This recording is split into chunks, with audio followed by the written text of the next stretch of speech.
Sejarah Bani Daulah Umayyah di Damaskus. Daulah Umayyah berdiri pada tahun 40 sampai hasil kedua Hijriah atau 661 sampai 750 Masehi. Pendiri Daulah Umayyah bernama Muawiyah bin Abi Sufyan bin Harb bin Umayyah. Daulah Umayyah menjadikan kota Damaskus sebagai pusat pemerintahannya. Saat ini Damaskus menjadi ibu kota di negara Suriah. Muawiyah bin Abu Sufyan sekaligus menjadi khalifah pertama di kekhalifahan tersebut. Khalifah Bani Umayyah di Damaskus dan masa kekuasaannya. 1. Muawiyah bin Abu Sufyan.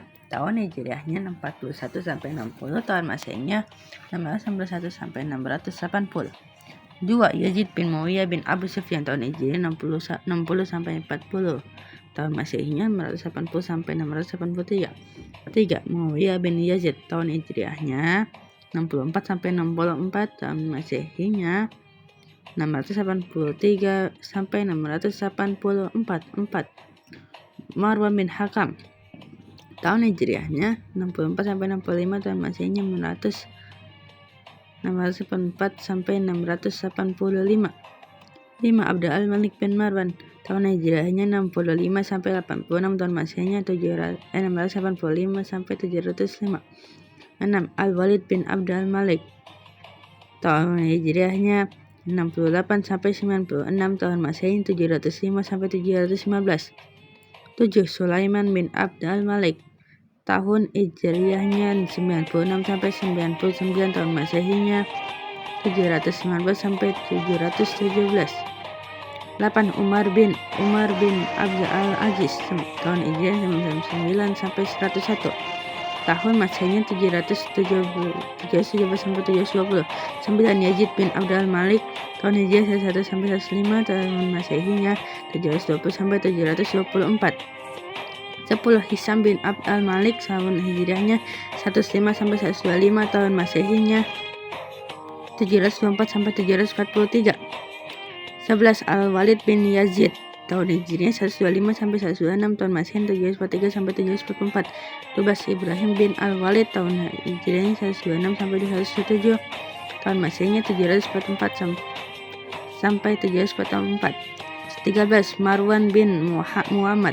Tahun Hijriah 107 sampai 132, tahun Masehi 744 sampai 750. Kemajuan Bani Umayyah di Damaskus. 1. Bidang pemerintahan, departemen atau dirwan sebagai berikut. A. Diwan Ar-Rasail. B. Diwan Al-Hatam. C. Diwan Al-Harats. D. Diwan Al-Barid. E. Diwan Al-Jun.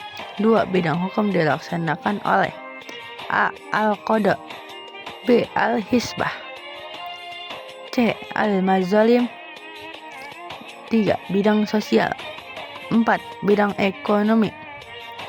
5. Bidang keagamaan. 6. Bidang pendidikan. Tokoh-tokoh di bidang pendidikan berikut.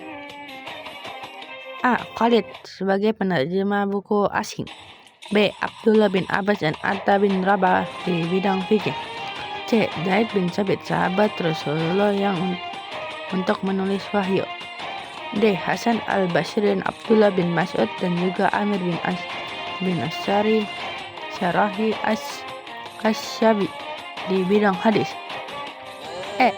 Al-Hatal Al-Farasdak Jaril Zamir dan Umar bin Abu Rabiyah di bidang syair.